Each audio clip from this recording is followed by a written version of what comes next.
I gave it to Ashley. She deserves it more than you. Margaret's voice dripped with satisfaction through my phone. After all, she's my actual daughter. My hand trembled as I stared at my empty jewelry box. The velvet indent where my grandmother's vintage sapphire ring had rested for the past 5 years now painfully bare.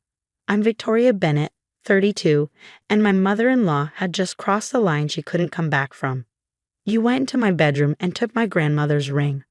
I kept my voice steady despite the rage building inside me. That ring is worth $250,000, Margaret. It's not yours to give away. Oh, please, she scoffed. Your grandmother's ring?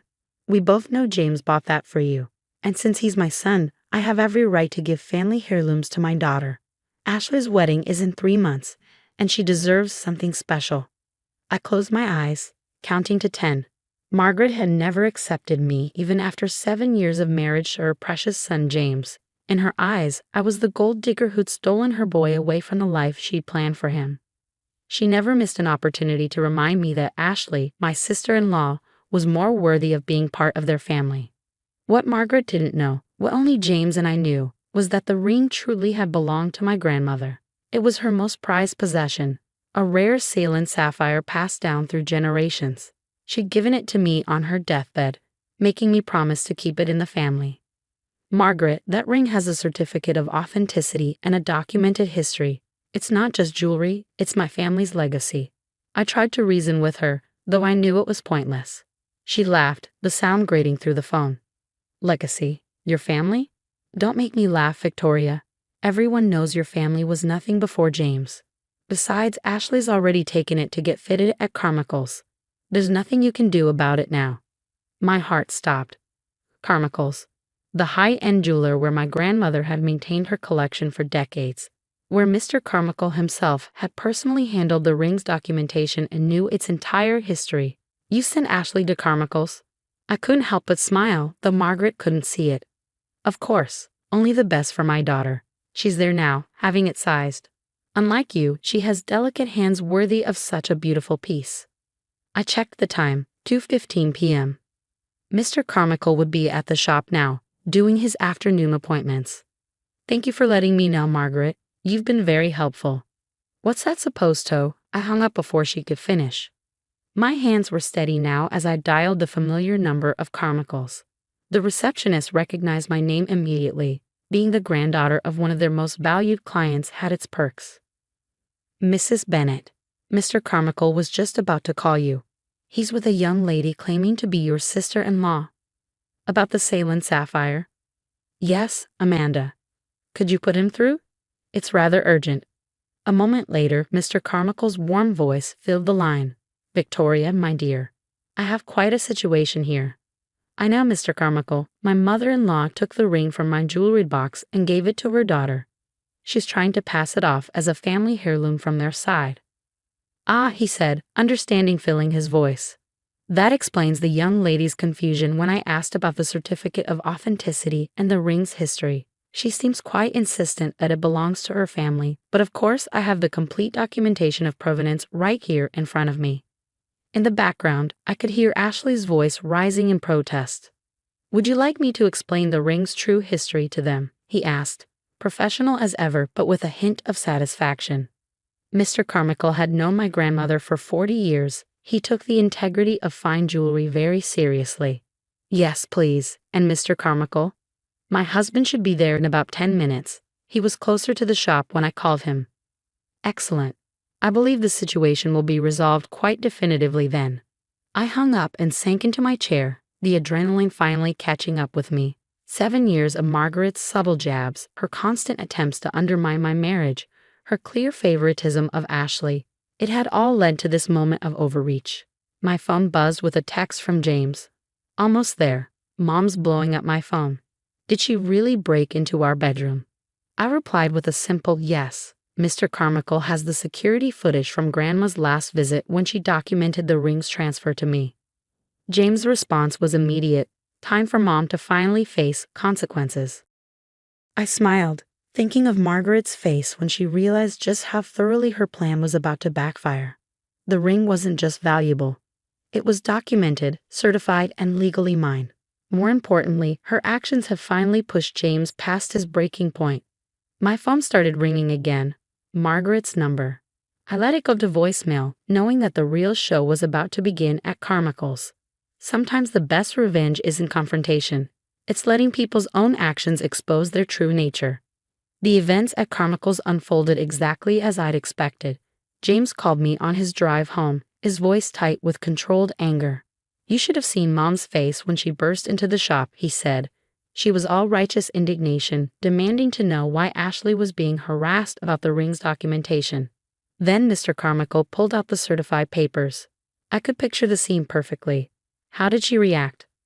First, she tried claiming your grandmother must have bought the ring recently, that it couldn't be a real family heirloom. That's when Mr. Carmichael played the security footage from 5 years ago.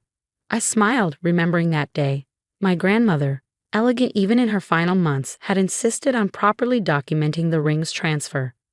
"The documentation is critical, Victoria," she'd said. "Fine jewelry comes with fine responsibilities." Then what happened? I asked, though I could guess.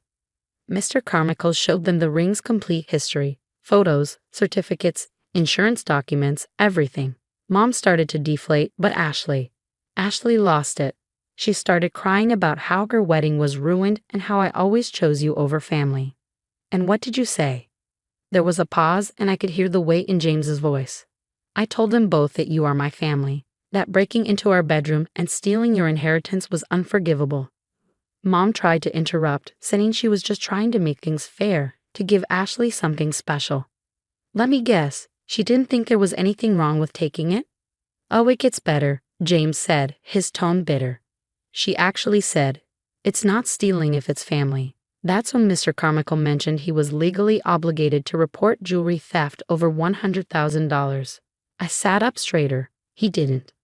He did. Very politely explained that while he preferred to handle this as a family matter, he had ethical obligations as a certified jeweler.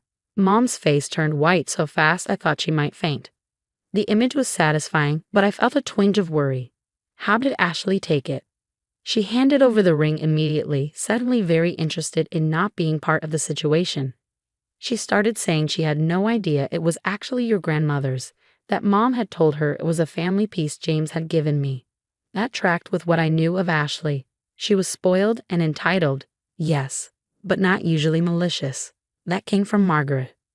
The best part, James continued, was when Mr. Carmichael brought out a second set of documents, photographs of Mom's own engagement ring, which she sold 20 years ago. Turns out that was the actual family heirloom she should have been worried about. I gasped. "What?"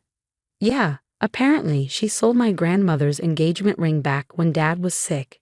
Never told anyone. She's been wearing a replica all these years, pretending it was the original. Mr. Carmichael recognized it as soon as she came in today because he'd handled the sale." The irony was almost too perfect. Margaret, who'd spent years accusing me of being a gold digger, had secretly sold her own family's heirloom. How did Ashley react to that? She left, just grabbed her purse and walked out. Mom tried to follow her, but Ashley told her to stay away. I think finding out about Grandma's ring was the last straw. I could hear the pain in James's voice. For all their faults, this was still his family falling apart. "I'm sorry it came to this," I said softly. "Don't be, Mom's been pushing boundaries for years. She needed to face consequences eventually." He paused. "Mr. Carmichael's keeping the ring in the vault for now. He suggested having it professionally cleaned and inspected, just to be safe." Good idea. I twisted my wedding band, thinking, what happens now? Now Mom has to deal with the fact that everyone knows what she did, both today and 20 years ago. Dad's going to be devastated about her selling Grandma's ring. And Ashley, well, Ashley's going to have to find something else to wear at her wedding. After we hung up, I sat in our quiet house, processing everything. Margaret had finally overplayed her hand, and the consequences were spreading beyond just the ring. Years of manipulation and lies were unraveling, all because she couldn't resist one final power play. My phone buzzed with a text from Ashley. "I'm so sorry. I really didn't know it was your grandmother's ring." Mom said, "Well, it doesn't matter what she said.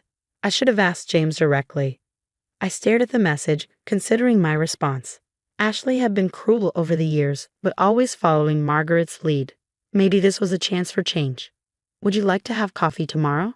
I texted back. Just us? Her response was immediate. Yes, please. There's a lot I need to say. Another message popped up, this one from Margaret. I almost ignored it, but curiosity won out. Inside was a single line. I was only trying to make things right for my daughter. I thought of my grandmother, of her insistence on documentation, on doing things properly, of her final words to me. Take care of the ring, Victoria. It's not just about the jewelry, it's about knowing what matters and protecting it. I looked at Margaret's message again and typed a response. No, you were trying to take something that didn't belong to you. The consequences are yours to bear. Then I blocked her number, stood up, and went to make dinner. James would be home soon, and we had a lot to talk about. 3 months later, I sat in a small cafe, waiting for Ashley's arrival. Today was supposed to be her wedding day. Instead, she postponed it indefinitely after everything that happened with Margaret. The bell above the door chimed, and Ashley walked in, looking different from the polished, perfect image she usually maintained. Her hair was in a casual ponytail, and she wore minimal makeup. Thanks for meeting me, she said, sliding into the seat across from me. Especially today. How are you holding up? I asked, genuinely curious. She gave a small laugh. Better than I expected, actually. Tom and I are still together, but we're taking things slower. Turns out a lot of the rush to get married was Mom's pressure, not what we wanted. The waiter brought our coffees, and we sat in comfortable silence for a moment. The past 3 months had changed a lot of things in our family. Dad's selling the house, Ashley said suddenly. After finding out about Grandma's ring, he started digging into their finances. Turns out Mom's been hiding a lot more than just jewelry sales. I nodded. James had told me about the secret credit cards, the gambling debts, the systematic draining of their retirement accounts. Margaret's theft of my ring had opened a Pandora's box of financial deceit. How's your dad doing? Better now that he's taken control of everything. He's staying with Uncle Mike while the divorce proceedings go through. She stirred her coffee absently. Mom's not handling it well. She keeps saying everyone's abandoned her, that she was just trying to give me the wedding she never had. And what do you think about that? Ashley met my eyes directly. I think she's been lying to herself for so long, she doesn't know how to stop. The ring was just the final straw. Finding out she'd sold Grandma's engagement ring, she shook her head. That changed everything for Dad. I thought about James's father, a quiet man who'd always seemed overshadowed by Margaret's personality. Learning of the sale of his mother's ring had awakened something in him. Have you heard from her lately? I asked. She's staying with her sister in Florida. Sends me daily texts about how we're all going to regret treating her this way. Ashley sighed. The funny thing is, postponing the wedding was the best thing that could have happened. Tom and I are actually talking about what we want, not what Mom thinks we should have. The cafe was filling up with a lunch crowd, the buzz of conversation around us creating a cocoon of privacy. Victoria, Ashley said, her voice serious. I really am sorry, not just about the ring, but for everything. The way I treated you, the things I said. I was following Mom's lead, but that's no excuse. Thank you, I said simply. That means a lot. She reached into her bag and pulled out a small box. I found this in Mom's things when we were cleaning out the house. I think you should have it. Inside was a worn velvet jewelry box. When I opened it, I found old photographs. My grandmother, at various ages, always wearing the sapphire ring. Mom must have taken these from your jewelry box when she took the ring. There's a letter, too, from your grandmother. My hands trembled slightly as I unfolded the yellow paper. My grandmother's elegant handwriting filled the page, detailing the ring's history, the women who had worn it, and their stories of love and resilience. Keep these safe for me, Ashley said softly. Maybe someday you'll share them with your own daughter. When I got home that evening, James was in the kitchen making dinner. The ring, now cleaned and secured, sat in its new home, a wall safe we'd installed after the incident. How was coffee with Ashley? He asked, stirring something that smelled delicious. Good, really good actually. She's changed a lot since everything happened. I showed him the box of photographs. He looked through them carefully. Mom tried to erase your family's history, but she ended up exposing her own lies instead.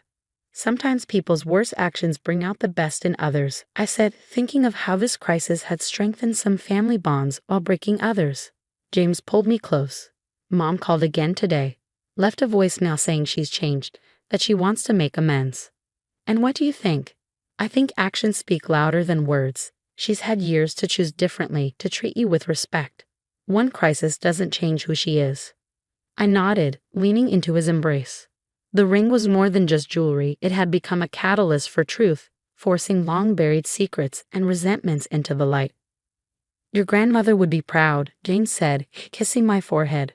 Not just of how you protected the ring, but of how you handled everything after. Looking at the photographs spread across our kitchen counter, I saw generations of women who had worn the sapphire ring, each adding their own story to its legacy.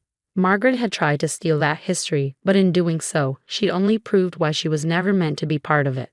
Sometimes the most valuable things we inherit aren't the ones that can be stolen. They're the strength, wisdom, and grace passed down through generations. No one could take that away, not even Margaret.